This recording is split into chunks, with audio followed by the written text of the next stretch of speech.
kalamidad, ng tagumpay o kabiguan, ng ligaya o lungkot. Kaya marapat lamang na tanggapin si Jesus bilang tagapagligtas at Panginoon. At matapos yun ay panariwain ang katapatan at paglapit sa Kanya bawat araw o day by day.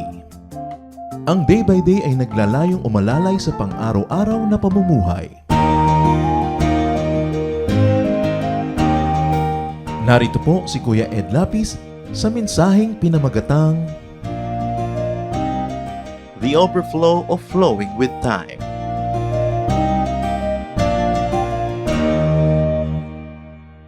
One of the most mysterious, one of the most powerful and beautiful elements of God's creation is time. Panahon. Napaka-mahiwaga, napaka-makapangyarihan. At sino man ang makauunawa sa panahon ay magkakaroon ng mabuti, mapayapa, at masagana at maayos na buhay. How can humans appreciate time? How can we flow with time? And how can we benefit from the flow of time? Ito po ang ating pag-aaral, isang pagtatangka na unawain ang isang mahiwagang bagay. The overflow of flowing with time. Panginoon, salamat po sa iyong pagpapala sa amin. Salamat, Lord, for enabling us to be here today. Kinikilala namin na tagumpay niyo, Panginoon, at kabutihan niyo na kami buhay pa sa sandaling ito. Na kami malusog at nakapaglalakbay pa, nakapupunta pa sa dalanginan, sa bahay ng pagsamba. Nakapagkikita-kita pa kami, Panginoon, binibigyan niyo po kami ng kakayahang gawin ng mga bagay na ito. Salamat po sa iyong walang hanggang awa sa amin, sa pag-iingat mo sa amin sa mga nakaraang araw, sa lahat ng mga panganib na aming sinuong, alam man namin o hindi. Salamat, Panginoon, sa pagpapagaling mo sa aming mga karamdaman, sa pag-iiwas mo sa amin sa mga karamdaman at mga sakuna. Salamat sa pagbibigay niyo sa amin ng aming mga kinakain, ginagamit, sa aming mga pangangailangan. Salamat sa pagbibigay mo sa amin, Panginoon, ng mga nagmamahal sa amin, ng dangal, ng kasiyahan sa buhay. Lahat ng mga ito ay hindi namin maring makamit kung kami lamang ang gagawa, Panginoon. You are gracious, you are wonderful, you are worthy of our praises. We stand only because of your grace. At sa paglapit namin sa iyo, Panginoon, nananabik po kaming marinig ang iyong salita. Humihingi kami, patuloy niyo rin po kaming linisin. Pakadalisayan niyo kami. Purify us, O God. Purify even our motives for being here. And we pray, Father, that we may be pure because of your power to purify us. So we can see you and hold you and hear your voice. Mangusap po kayong may kapangyarihan. Iligtas mo kami, Panginoon, sa aming mga kamangmangan. Palawakin niyo po ang aming isip, palalimin ang aming pangunawa, buksan ang aming matataynga, nang maunawa namin ang napakaganda niyo pong karunungan, ang inyong salita. At nawa, Panginoon, ang inyong lingkod ay tungtungan ng iyong paa at maitaas namin kayo. Daluyan ng iyong mga salita. Kami nagtipon-tipon para dinggin kayo, hindi ang isang tao lamang. Kaya usap pa kami, Panginoon, at nananalig na kayo po ang aming magiging tunay na tagapagsalita. Use your servant only as your instrument. But empower us, O Lord, to understand your word. Give us peace. Kung may sagabal sa aming kapayapaan, Panginoon, sinusuko namin sa iyo. Kung merong anumang panganib para sa amin na nagbabanta, Panginoon, pigilin niyo at sugpuin. In the name of Jesus, your Son, our Lord, we place ourselves under your custody, under your protection. Protect us, our loved ones, even though they are not with us right now. Protect our households, lahat po ng mga iniwan namin upang kami dumako sa lugar na ito. Kayo rin po ang siyang mag-ingat. Protect this assembly from malicious men, from evil men and evil spirits. And we pray, Father, that your blood may be upon us so that we may have the protection from all works of the evil one. Enable us, O Lord, to discern right from wrong, to know the truth from half-truth, from outright lies, so we may not be deceived. We welcome your presence, O Holy Spirit. Lead us, teach us, speak to us, and may the word of God be healing to us and to our nation. In Jesus' mighty name we pray. The overflow of flowing with time. Ano ba yung aapaw? Ano ba yung mga pagpapalang darating kung tayo'y makikiagos at padadala sa agos ng panahon? Una po'y pag-usapan natin ang panahon at ang Diyos, time and God. God created and God set time. God set times and seasons. Ang panahon ay ginawa at nilikha ng Diyos. Genesis 1:14, and God said, "Let there be lights in the expanse of the sky to separate the day from the night, and let them serve as signs to mark seasons and days and years." Ang panahon itinakda ng Diyos na may liwanag at may dilim, may araw at may gabi, ang mga araw, ang mga buwan, ang mga taon, itinakda niya. God sets time frames also. Not only specific points in time, but epochs, dynasties. The Lord allows time to flow within reasonable and understandable brackets and segments. Daniel 2:21, He changes times and seasons. He sets up kings and deposes them. So pati mga panahon, mga dynasties, ay ang Panginoon na nagtatakda. God gives the seasons and their crops, their distinctions. Ano bang pinagkaiba ng tag-ulan sa tag-araw, taglamig at tag-init? Acts 14:17, He has shown kindness by giving you rain from heaven and crops in their seasons. God allocated and God allocates proper time for everything, for every activity. Ang panahon ay itinakda ng Diyos para sa lahat ng uri ng gawain sa balat ng lupa, sa silong ng langit. Bawat gawain ay may tamang panahon at bawat panahon ay may kaangkop na gawain. Ecclesiastes 3:1, there is a time for everything and a season for every activity under heaven. God wants every activity to happen in the right time. Kaya napakalaki pong kapahamakan na may ginagawa tayong wala sa panahon. Pati kawayan ay tinataga sa panahon. May panahon ng pagtatanim at pag-ani. Pagkaanihan at hindi ka pa nag-aani, inuubos ang daga ang iyong dapat ay aanihin. May panahon ng lahat. God has prepared and God has set good deeds that must be done by people during their time. Ephesians 2:10, for we are God's workmanship, created in Christ Jesus to do good works, which God prepared in advance for us to do. Hindi pa tayo isinisilang, hindi pa nalilikha ang mundo, inihanda na at inilinya na ng Panginoon ang mga gusto niyang gawin natin pagdating ng ating panahon at sa pagdating ng takdang panahon sa loob ng ating panahon. May schedule ang lahat. There's activity for every time and there is time for every activity. So that is time in God. What about time and people? Anong kinalaman ng tao sa panahon at ng panahon sa tao? Man is to number his days. Men, women, children, old people, we are to count our days and we are to make our days count. Kailangan marunong tayo magtakda ng panahon, ng mga araw, ng mga schedule ng dapat nating gagawin. Kung bata ako'y maglalaro, hindi na ako masyadong bata, ako'y mag-aaral. Kung nagkakaedad na ako'y magkakaroon ako ng mga responsibilidad. Kung ako na ang matanda ay magkakaroon ako ng wisdom, magtuturo ako sa mga bata. Merong panahon ng bawat bagay. Psalm 90 verse 12, teach us to number our days aright, that we may gain a heart of wisdom.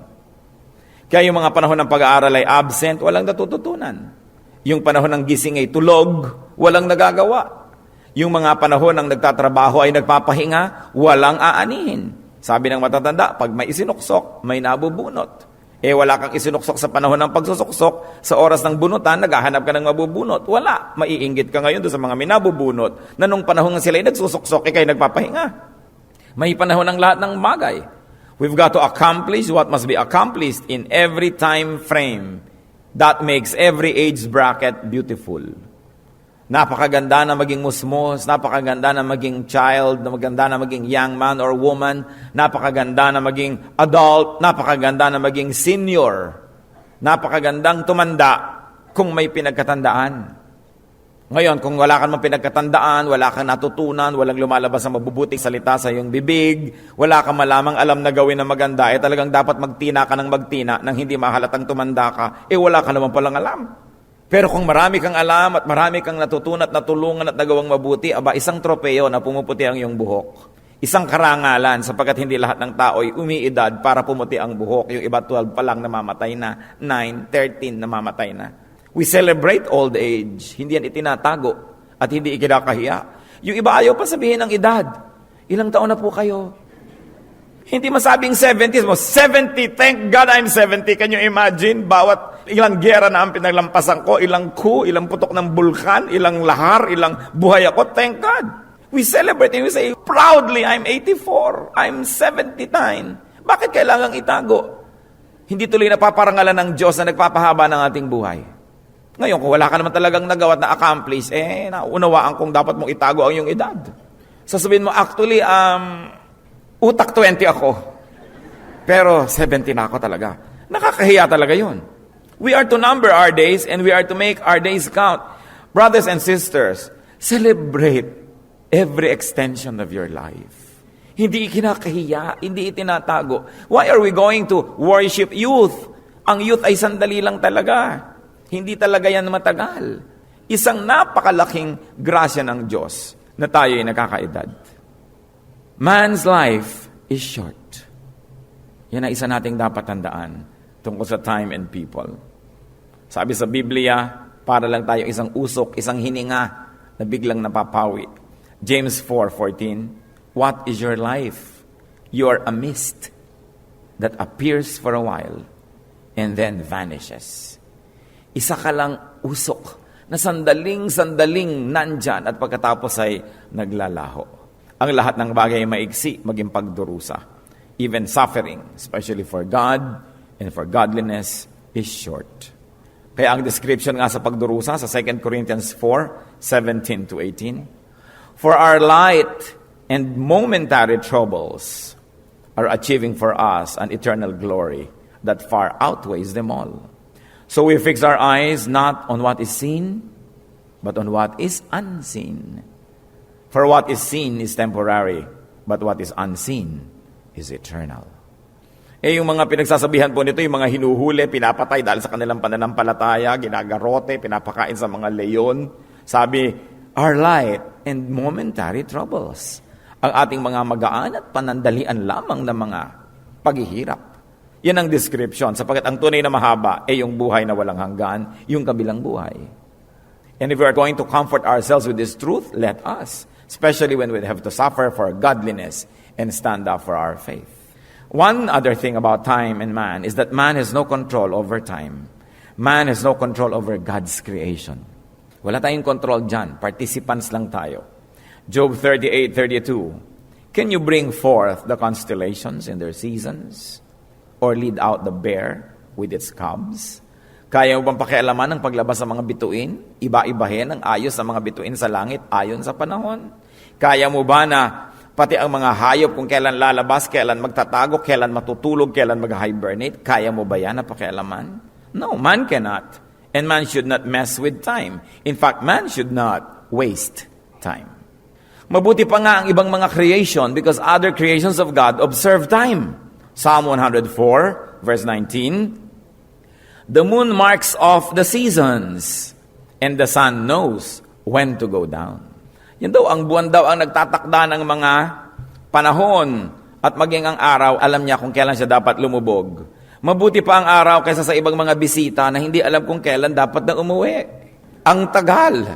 Sabi nga nila, the shorter the visit, the more welcome. Mabuti pa ang araw, alam na kung kailan siya lulubog, hindi katulad ng ibang kausap, ayaw tumigil. Sawang-sawa ka na, kitang-kita na sa mukha mong utang na loob, tigilan mo na ako at aalis pa ako, pero ayaw tumigil magsalita. Kung minsan, mas manhid pa tayo kaysa sa mga bato, mga tala at mga bituin.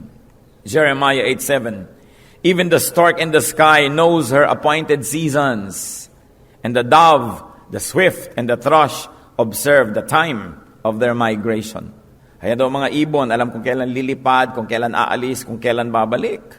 Minsan, mabuti pa ang mga ibon kaysa sa mga anak, hindi marunong umuwi sa oras. Kaya nakikita natin, dapat tayong matuto sa creation. May oras ang pag-alis, may oras ang pag-uwi. Hindi kung ano na lang ang maisipan natin. At magiging mapagpala at napagpapala ang taong marunong sumunod sa nakatakdang panahon.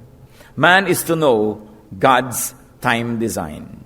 Man is to know God's requirements. Mabuti pa nga daw yung mga ibon at mga kung ano-ano marunong tumingin sa oras at sumunod dito. Jeremiah 8:7, but my people do not know the requirements of the Lord. Ang mga tao pa na binigyan ng pinakamalaking brain, alam niyo po ba sa lahat ng creation ng Diyos, tayo ang may pinakamalaking brain. Mas malaki ang utak natin kaysa sa mga balyena, sa mga elepante. Pinakamalaki ang brain ng tao. Kaya pinakamalaki ang inaasahan ng Diyos na pagsunod kahit sa takda ng panahon. Matthew 2:1-2, after Jesus was born in Bethlehem in Judea, during the time of King Herod, Magi from the east came to Jerusalem and asked, "Where is the one who has been born King of the Jews? We saw his star in the east and have come to worship him." So, the wise men read the appearance of the star. The wise men read the signs of the times and acted accordingly. Kaya sila tinatawag na wise. Hindi naman yung bumaba na yung tala at inumpog-umpog ka na sa noo mo, hindi mo pa napapansin yung pala yung tala, lumabas na. Kaya kailangan marunong tayong magbasa. And man is to flow with God's time. Ang pinakamarunong na taong naglakad sa balat ng lupa, si Solomon na nagsulat, Ecclesiastes 3:1. There is a time for everything, and a season for every activity under heaven. Such schedule is God-ordained. It is preordained, and it is best to flow with it and to let it flow. At ano po ang kasunod nitong Ecclesiastes sa pag-aaral sa panahon? Ecclesiastes 3:2. There's a time to be born and a time to die. A time to plant and a time to uproot. Natutuwa tayo pag may ipinapanganak at natural pagka namamatay na yung ipinanganak, nalulungkot tayo. Pero huwag naman tayong sobrang malungkot sapagkat nakatakda, katulad ng panahon ng pagkapanganak, ang panahon ng kamatayan. Iya'y nakatakda. Iya'y dapat asahan. Hindi dapat dumarating sa buhay natin na parang surprise. Maraming mga tao mamamatay, wala man lang arrangement sa kanilang buhay. Wala man lang inayos, ang daming gulo ang iniwan na para bang mabubuhay sila habang panahon. Hindi nila inisip na pwede silang bawian ng buhay kahit anong oras, hindi man lang inayos-ayos ang iiwan. Kung alam nating merong talagang panahon ng kamatayan, inaayos natin pati yun. Meron pa, huy, baka gusto mo namang bumili ng, ng pre-need plan ng ataol. Ay, ayoko ha, baka ako mamatay. Bakit? Marami na rin namang walang ataol na binili pre-need, namatay pa rin Anong akala mo kung hindi ka maghahanda, hindi ka mamamatay? Mabuti nang nakahanda ka dahil anong gagawin mo pag namatay ka, itutumba mo na lang ang bangkay mo sa mga kamag-anak mo, bahala na sila. Napaka-irresponsable mo naman, mamamatay ka lang, di mo pa pagplanuhan. Diba? Napakasarap nung may mga kilala tayo na namatay ang kanilang matanda Sabi ko, kumusta naman pangangailangan nyo? Wala po, kasi hinanda talaga lahat yan Naku, handang-handa lahat. Umorder na nga yan ng bulaklak Para pati kulay, pinakialaman na rin niya. Inayos niyang lahat. Kasi bigla ka na lang namatay, walang pagsidlan sa'yo. Hindi man lang paghandaan, ang dami-dami mong pamahiin. Pagkatapos, iba ang problema. So, nakikita natin na pinaghahandaan niya at darating talaga. At kung tayo nasa Panginoon, that is a graduation day. Gumraduate ka na from the earth, pasok ka naman sa next. Pasok ka naman sa paradise. May panahon ng bawat bagay. May panahon na dapat itanim ang isang bagay at dapat itong bunutin. Hindi lang halaman pinag-uusapan. Maaari ito mga ideya, mga proyekto, mga gusto mong gawin sa buhay. Ginawa mo na, nakikita mong ayaw talagang mag-click, hindi talaga bagay, ayaw mong pambunutin, ipinagpipilitan mo hanggang magkanda, ubus-ubos na ang lahat ng mga biyaya sa'yo ng Diyos. So may panahon na nagdi-umpisa kami, panahon sa mo, ay talagang isasara na natin ang chapter na ito. Talagang hindi bagay, hindi hiyang. Ecclesiastes 3:3, there's a time to kill and a time to heal. A time to tear down and a time to build. Maaring itong apply sa living things, maaari din sa mga tinatawag na non-living. May mga panahon na gumagawa tayo ng mga filosofiya, mga value system, institutions, at may mga panahon na dapat na natin itong wasakin. May mga panahon na nakakalikha tayo ng mga family traditions, pagkatapos may mga panahon na dapat na rin itong wasakin. Katulad ng nasanay tayo sa isang matandang relihiyon, pagkatapos nakilala mo ang Diyos through the Bible, nakita mo ang mga katuruan ng Biblia na salungat pala sa iyong tradisyon, nagkakaproblema ka pa. Well, it's time to destroy your tradition. Because there's a time to tear down and there's a time to build. Hindi naman kung sasabihin mo, ay dito na ako na pinanganak, dito na ako mamamatay. Samantala kung pwede kang mabuhay ng walang hanggan sa ibang sistema. Ecclesiastes 3:4, a time to weep and a time to laugh. A time to mourn and a time to dance. May panahon talaga ng pag-iyak. Maraming tao puro baligtad. Pag dapat umiyak, ayaw umiyak. Pag dapat tumawa, ayaw ding tumawa. Pigil na pigil, ayaw magpahalatang natatawa. Pag naman iyakan, pigil na pigil din, ayaw din magpahalata. Kaya bigla na lang naninigas at namamatay. Bakit hindi ka makiayon sa iyong damdamin? Napapaiyak ka, di umiyak ka. Natatawa ka, di tumawa ka. May panahon ng luksa. So pag tayo namamatayan, nawawala ng negosyo, nasusunugan, nawawala ng kabuhayan, panahon ng luksa. Yung iba nung, huwag ka nang malungkot. Natural, nakakalungkot. Kasi mo, sige, malungkot ka, pero huwag masyado. It's a time to mourn, and I will mourn with you. I will grieve with you. I will share with your difficulties. Pero pag naman time to dance, dance. Time to rejoice, rejoice. May mga tao hindi naman marunong man lang mag-timing kung kailan may celebration, may birthday, may anniversary ng mga magulang, doon pa mag-aaway ang mga kapatid. Samantalang it is a time to dance and to enjoy. Wrong timing. Kaya hindi masaya. Ngayon, kung yung timing magpapasaya kayo, pwede na kung umaalis ka sa kalungkutan. Minsan ay merong tayong pamilyang sinamahan sa libing, di ko takot na iyakan. I said, this is a very sacred moment for the family. So sabi ko sa mga taga-church, lumayo-layo tayo. Pumunta kami doon sa medyo lilim ng puno to give the family privacy to mourn. I could not believe what I heard. Napalingon ako bigla dahil may biglang nagkantahan ng happy birthday to you. I could not believe. The same people that were grieving suddenly remember, ay, birthday mo nga pala, di ba anak? Hoy, birthday niya. Happy birthday to you. Ay, only in the Philippines talagang kayang-kaya nating kumambyo ng ating mga damdamin. So, naalala nila hindi lang time for mourning yon, time also for joy kasi birthday, so nagkantahan. Pinoy. Kaya according to the study ng Time Magazine, we are the happiest people in Asia. Maganda. Kung napapaiyak kayo, lalo mga kalalakihan, umiyak na, bumigay na. Kasi talagang pinipilit pa. Kasi nagpapakabacho talaga, kaya unang namamatay ang mga lalaki dito sa Pilipinas. Kasi hindi marunong umiyak. Sinabi na nga sa Bible, there's a time to weep, a time to mourn, a time to laugh. So ilalagay naman natin ating sarili sa tamang frame. Halimbawa, alam natin, this is time for happiness. Hindi ko na ngayon susumbatan yung kapatid ko, yung pinsan ko, dahil family reunion ngayon, magsasaya kami. Ilagay sa tama ang mga bagay. Ecclesiastes 3:5, a time to scatter stones, and a time to gather them. A time to embrace, and a time to refrain, or a time to keep from embracing. So may mga panahon doon na tayo nag-iipon, kung ano man yung iniipon natin. At may mga panahon na ikinakalat na rin natin yan. So sometimes all your life, ipon ka ng ipon ng mga orchid, o panahon na para ipamigay sa iyo mga pamangkin. Ipon ka ng ipon ng mga koleksyon, ng mga antik, kung ano-ano, kahit pera. May panahon din na, ikalat na yan. Hindi lagi mong hahawakan ng yung kinokolekta. May panahon ang lahat ng bagay. At may panahon na para yumakap, at may panahon na para magtimpi na huwag yumakap kung wala sa lugar at hindi hinihingi ng pagkakataon. Ecclesiastes 3:6, a time to search and a time to give up. A time to keep and a time to throw away.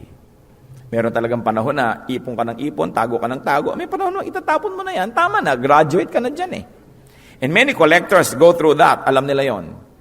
Minsan they spend a lot of energy trying to collect things. Tapos pag medyo may edad na sila, hanap na ng hanap kung kaninong anak o pamangkin ibibigay. At nakakabigo kung wala ka man lang anak na interesado doon sa painting mo, na ang tagal-tagal mong hindi gumalaw para kaipinta, tapos wala kang anak na humihingi man lang ng painting mo. So panahon na yan para ibigay o itapon o ano man ang gawin, hindi tayo lagi dapat na nakahawak sa isang bagay na dati nating pinahalagahan. May mga time na naiiba na yung values natin, nag-evolve tayo, hindi na yan ganun kasing kahalaga. And then we let go. You know why you must let go? So that your hands will be free to collect and to handle other things. To plant new plants, to do new deeds. That's why you have to let go. Kailangan ka mag-unload, kailangan ka magpakawala. Kasi pag hawak mo lagi, yung tumagal ng hawak mo, your hands will never be free to receive new blessings. And you can never reinvent yourself, and you can never evolve to become a better person because you are sticking to the past. Lagi ka nakakadena, nakagapo sa nakaraan na. Kailangan marunong tayong magbago ng ating mga pamamaraan.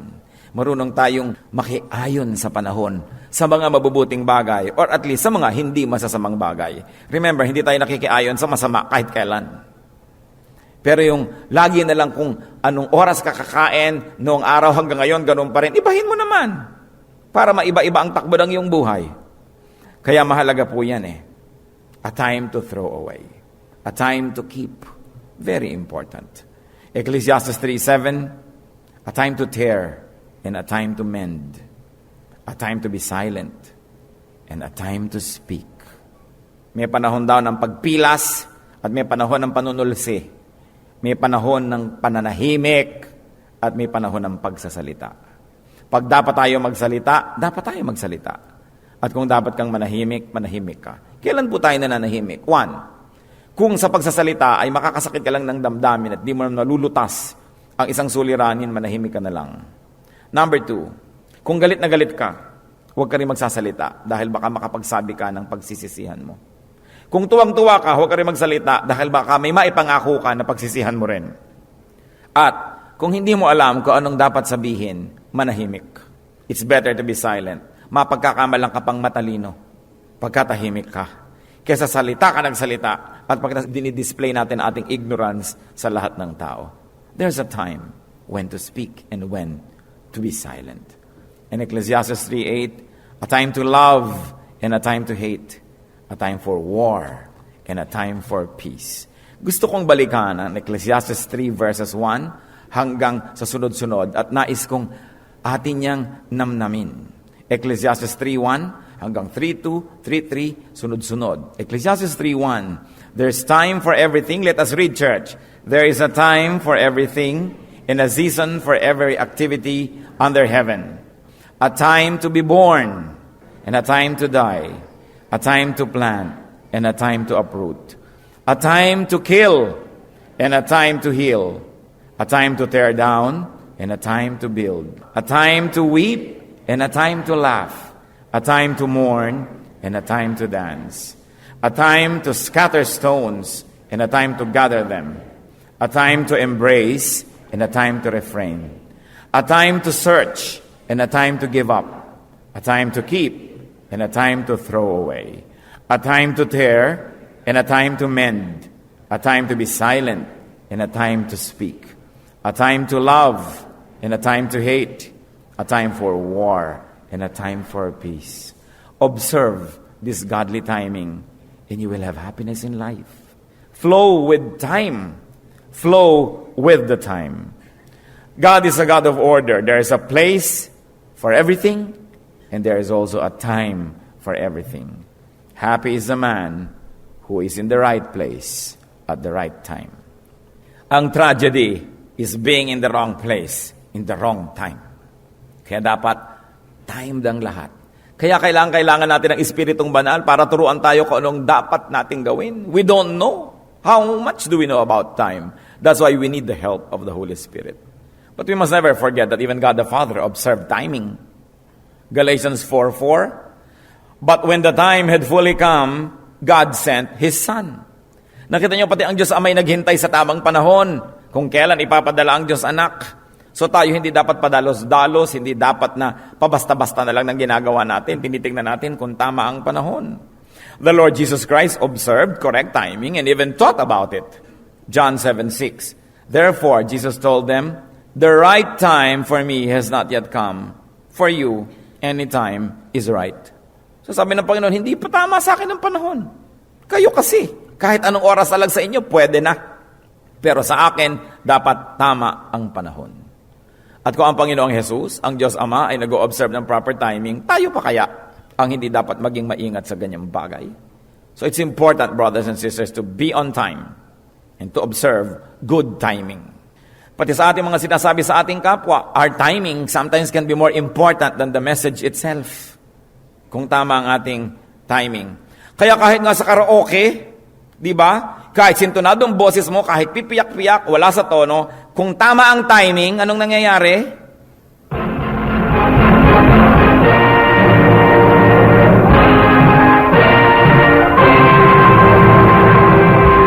Naranasan nyo na yan.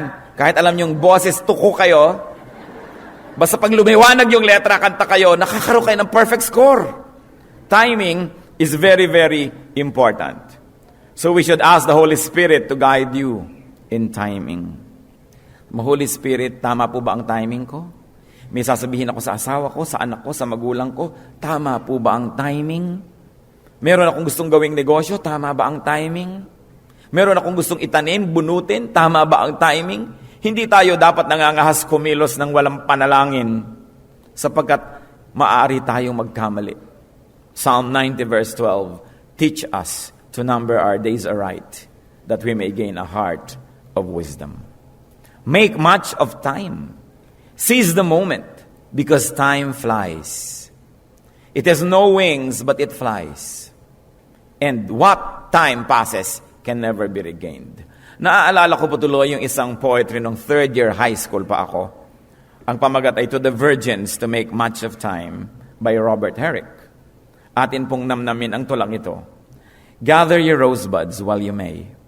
Old time is still a-flying. And this same flower that smiles today, tomorrow will be dying. Totoo nga naman. Kung gusto mong mamitas ng bulaklak, pitasin mo na ang bulaklak habang buko pa, habang maganda pa. Kung babalikan mo ito bukas, luoy na, sapagkat dumadaan ang panahon. Ang bulaklak na nakingiti ngayon, nakasimangot na bukas. So do what must be done on time. O, 11 years old ka, 10 years old, o dapat yata mag-first year high school ka na, grade 4 ka pa. Ka-absent. Diba? 18 years old, 19, tapos ka na dapat ng kolehiyo, sophomore ka pa lang, kasi ka-absent. Lumilipas ang panahon. Kaya tuloy, kung 34 ka na, tsaka ka pa magkakalis, nahihiya ka na ngayon mag-report. Nahihiya ka nang makipag-group meeting, kasi wala na ang panahon, lumipas. Ituloy natin ang tula. The glorious lamp of heaven, the sun, the higher his a-getting, the sooner will his race be run, and nearer his to setting. Tama naman talaga. Habang nagtatanghali, habang umiinit ang araw, malapit na rin itong bumaba at lumubog. Kaya hindi mo pwedeng sabing 11 o'clock pa lang, 12 o'clock na ng tanghali. Yes, dahil 12:01, mag-uumpisa ng lumubog yan. At mamaya alas 4:30 na ng buhay mo, wala ka pa nagagawa sa buhay. Nasa anong oras na po kayo ng buhay? Halimbawa, mabubuhay kayo ng 90 at mahaba na yon, 90. Kung kayo po ngayon ay 45, nasa alas 12 tanghali na kayo ng buhay nyo. Kalahati na lang natitira. O paano pa kung kayo 60, 50? Alas 3 na ng hapon? Alas 5:45, malapit ng mag-orasyon. Ang tanong natin, hindi natin iniiwasan ang pagdating ng panahon, pero nagawa na ba natin yung dapat gawin? Nagawa na ba natin yung gusto nating gawin? Gawin niyo po ang gusto niyong gawin, basta hindi masama. At lalo naman kung mabuti, gawin niyo na. Huwag nang ipagpaliban, kasi maaaring may mga alas 3 ng hapon gumagraduate. May alas 10 ng umaga ng buhay nila, gumraduate na. Hindi natin tiyak ang panahon. Kaya sabi, gather your rosebuds while you may. Old time is still a-flying. This same flower that smiles today, tomorrow will be dying. It is important to remember. The glorious lamp of heaven, the sun, the higher his a-getting, the sooner will his race be run, and nearer his to setting. That age is best, which is the first, when youth and blood are warmer. But being spent the worst, time still succeed the former. Then be not coy, but use your time, and while you may, go marry, for having lost but once your prime, you may forever tarry. Natatandaan ko po talaga po ito. I memorize this from high school. Na ang panahon ay lumilipas. Kaya naman mga elders, yung mga youth, let's allow them to be young. Hindi yung bata gusto mong mag-behave ng matanda. Bibihisan mo na ang ganda-ganda, tapos ayaw mong dumumi. Kakagalaw, dudumi ka. Yung ulo mo, may galaw, yung mga ribbon mo, magugulo. You know, a child must be clean enough to be healthy, but dirty enough to be happy. Kung minsan, akala mo yung manika, yung anak mo, gusto mong hangaan ng lahat, pero hindi na siya karoon ng life. Meron pang magulang, Pastor, alam niyo po yung anak ko, 6 years old lang ho, grade 3 na. Bakit? Kasi po talagang na-accelerate, ang galing. Natutuwa kayo nun. Baka mamaya, 12 pa lang yan, mag-asawa na. 14 pa lang yan, senile na. Bakit gusto niyo namang advance ang masyado? Para lang kayo makapagyabang, para masabi ang anak niyo, advance sa lahat. Pero alam niyo ba, wala na siyang panahon maging bata. Lagi siyang nasa maling lugar. Kasi ang mga kaeskwela niya, laging ibang edad, laging ibang gusto. Mental capacity lang niya ang mataas, pero yung emotional, yung ibang aspect, yung physical, lagi siyang wala sa lugar. Gusto niyo ba yon? Kung minsan, hindi natin nalalaman kung anong dapat sa buhay. Mag-aayos ka na mag-aayos ang bahay, maglalagay ka ng kutak-kutak na mahal na magwebles, tapos ang mga bata nakagapos lahat. Bawal gumalaw, mababasag ang mga antik. Hindi maglagay ka ng mga monoblock dyan para sila makagalaw na mabuti. Gustong-gusto natin yung mga bata, ay, nagsasalita na siya, nagsasalita na. Pagkatapos, pag marunong na talaga siya, huwag kang sasagot. Makakikibo. Uy, naglalakad na siya. Walk to daddy, walk to daddy. Pag marunong maglakad, huwag kang aalis dito. Dito ka lang. Sometimes we deprive the youth and we rob them of their childhood. Sometimes we rob them of their youth. Tinatambakan agad natin ang kutakot-takot ng mga responsibilidad. We don't allow children to be children. Ang nangyayari tuloy, kung kailan tumanda na, tsaka nagbabata-bataan. To make up for lost time. Sabi sa Bible, there is time for everything. May time ka para maging bata, maging young adult, maging full adult. Meron tayong panahon para dyan. Kaya dapat sumakay sa panahon. At yun daw mga gustong mag-asawa, yun talagang gusto. Aba, mag-asawa na kayo. Huwag naman yung 17, 18, pero pagka kayo mga above 23, 24, pwede na mag-isip-isip ng ganyan mga bagay. Pero meron naman, 17 pa lang, 13 pa lang ayaw nang makipagkilala sa iba, nakatali na lang sa isang nobyo. Wrong timing din yon. Kasi napakaaga para kayo matali. Pagka kayo yung mga 13, 14, 15 hanggang 19, 20, 21, maganda yung wala kayong masyadong commitment. So that you can meet more people can know you can know more people, you can have a wider choice, and you'll be more mature when you choose. Pero yung high school pa lang kayo, first year, second year college, parang kayo na lang dalawa ang tao sa planeta, mali yan. Nakakahiya. At saka hindi na kayo magkakaroon ng pagkakataong mag-grow. Kayo na lang, liliit ang mundo nyo. Kaya mahalaga, it's time to meet people. Kaya yung mga nagde-debu-debu pa, pero yung debu wala na yan sa panahon ngayon. Nung araw kasi ang mga dalagita talagang nakakulong sa bahay, nasa mga kumbento, convent schools. So pag nag-18, papayagan na nila na siguro ay tumanggap ng manliligaw, makipagkilala sa iba. Kaya nagde-debu, ipapakilala sa lipunan. Pero yung anak mo naman 13 pa lang nakahambalang na sa lahat ng mall, hindi na nagde-debu yan. Kilala na lang lahat, pati ng mga taxi driver, kilala na. Ano pang debu-debu? Wala na yan sa panahon. Kaya dapat din, inilalagay natin sa panahon ng mga pinagagagawa natin sa buhay. At sabi, kung gusto mo mag-asawa, mag-isip-isip ka na. Well, you may go marry. Ang minsan ng mga byuda, Pastor, pwede pa po ba ako mag-asawa? Di ba't patay na ang asawa mo? Opo. Kasi yung nakakahiya. Anong nakakahiya? Kung talagang yun ang gusto ng yung damdamin, meron namang magandang candidate, I advise them, marry. Ano naman ang sasabihin ng mga anak ko? Yung mga anak mo, iiwan ka rin niya pag nag-asawa. Sila. Huwag sila laging isipin mo dahil mamaya sila ay masasaya. Mami, babay, puntahan sa Matabungkay, puntahan sa Boracay, ganchilyo ka ng ganchilyo. So kung may panahon, meron namang nagkakagusto sa'yo, why not? Sabi ng panahon, while you may go marry for having lost, but once your youth, your prime, you may forever regret it. You may forever tarry. At sabi sa Proverbs 27 verse 1, mga kapatid, do not boast about tomorrow, for you do not know what a day may bring forth. Hindi lang yung boasting, kundi may another form of boasting Gusto ko sana mag-painting. Ba't di mo pagawin? Saka na. Pagka nag-retire na ako, tiyak ka ba na mabubuhay ka ng ganong kahaba? Do not boast. One time, I was talking with one artist sa kanyang napakagandang bahay sa Pagsanhan.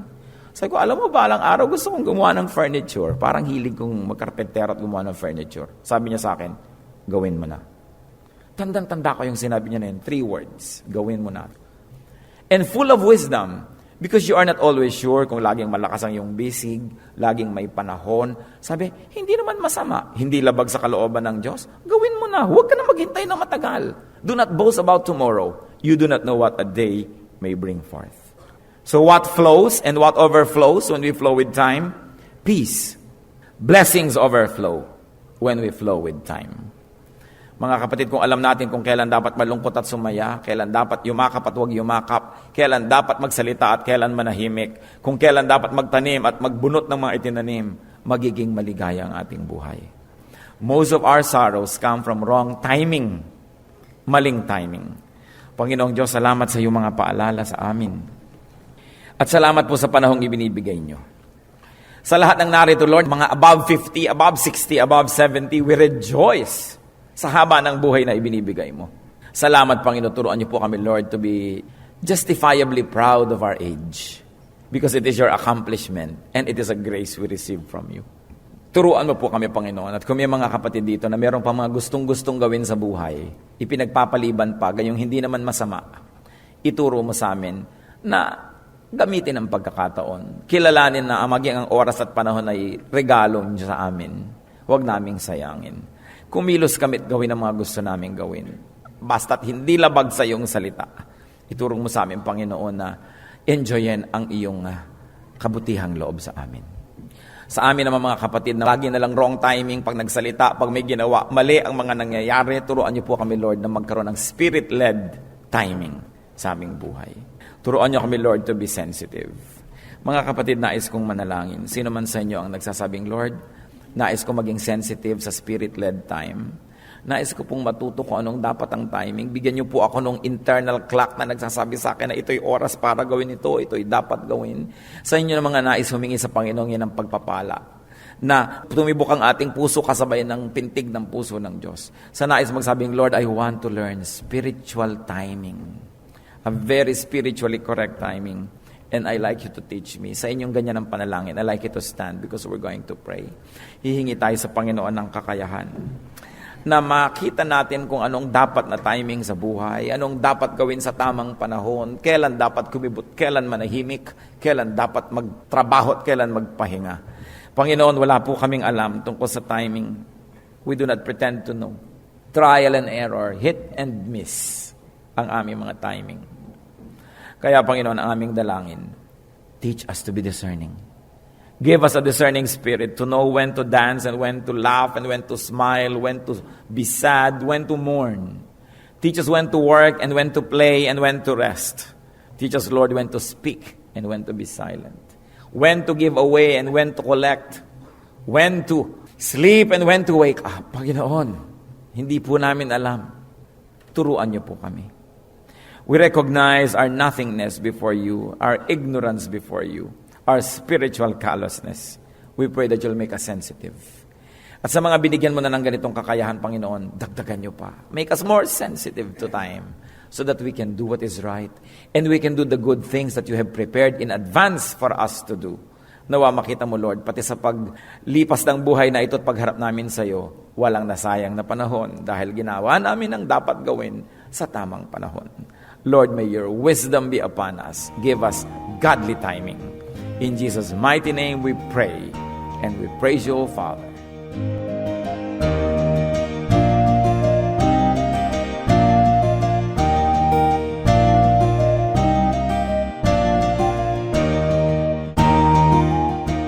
Ang katatapos pong mensahe ni Kuya Ed Lapiz ay pinamagatang The overflow of flowing with time.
Mayaman sa hiyas ang ating bayan at isa sa hiyas na yan ang musika.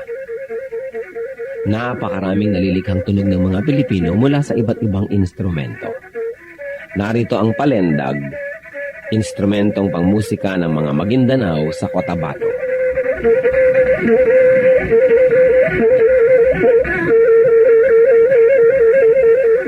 Ang palendag ay yari sa isang manipis na buho na may 2 sentimetro ang bilog at 70 sentimetro ang haba.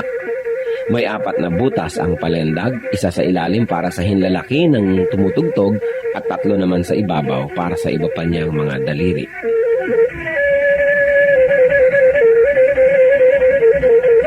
Inukaan ang isang dulo ng buho upang lumapat ito sa labi ng manunugtog habang siya'y umiihip. Sa kabilang dulo naman ng palendag ay may isa ring malaking uka kung saan nagtatapos ang instrumento.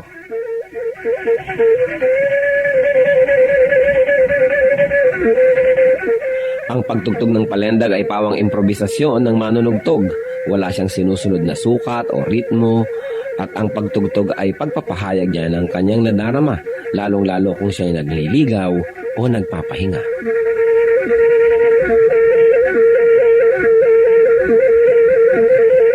Ang musika ay wika ng kaluluwa. Ang ating musika ay marapat lamang na pag-aralan, kilalanin at tugtugin sa karangalan ng Panginoong Hesus. Ang palendag ng Maguindanao sa Cotabato.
Kapayapaan sa gitna man ng kapighatian, pagkat siya ang kasama, ako di mangangamba. Purihin ka, O Diyos, kataas-taasan, purihin ka, Jesus, magpakailanman. Siya ang Alpha at Omega, makapangyarihan. Buhay, ang Diyos natin buhay, ang Diyos natin ay buhay, magpakailan pa man. Ang Diyos natin buhay,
kapag may libing, naglalakad tayo papuntang sementeryo.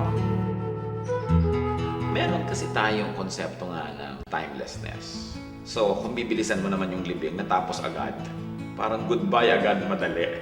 Ayaw nga natin ng madaling goodbye, gusto natin prolonged. Di lalo na kung huling paalam yan at dadalhin mo na siya sa kanyang libingan, pinapatagal mo pa. Kaya kahit ang lahat may kotse, may sasakyan, maglalakad pa yan. At kung minsan, kahit na halimbawa dumaan kayo sa highway, nakakotse lahat dahil malayo ang Memorial Park, pagpasok sa gate ng libingan, magbababa ng lahat at maglalakad kasi pinapahaba mo para huwag muna kayong magkaroon ng permanent goodbye.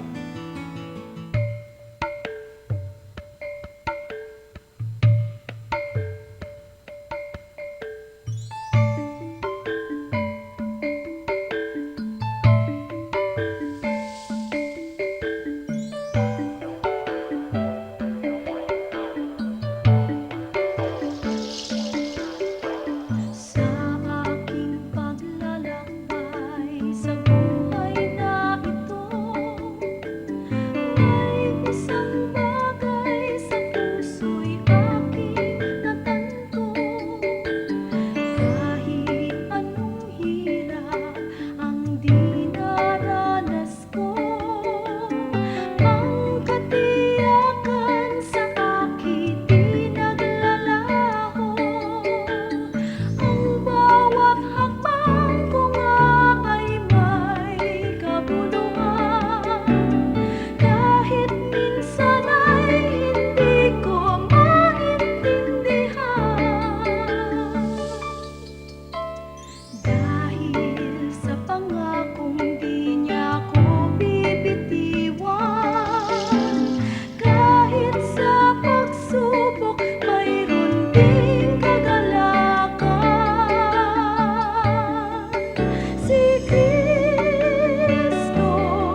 Ay sapat sa akin si Kristo.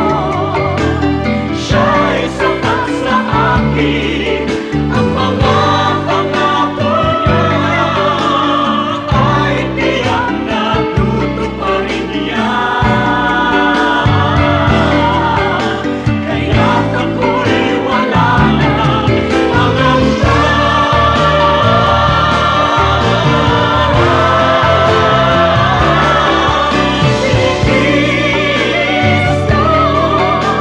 Siya'y sapat sa akin, si Kristo. Siya'y sapat sa akin. Ang mga pangako niya ay tiyak na tutuparin niya. Kaya't ako'y wala nang pangamba.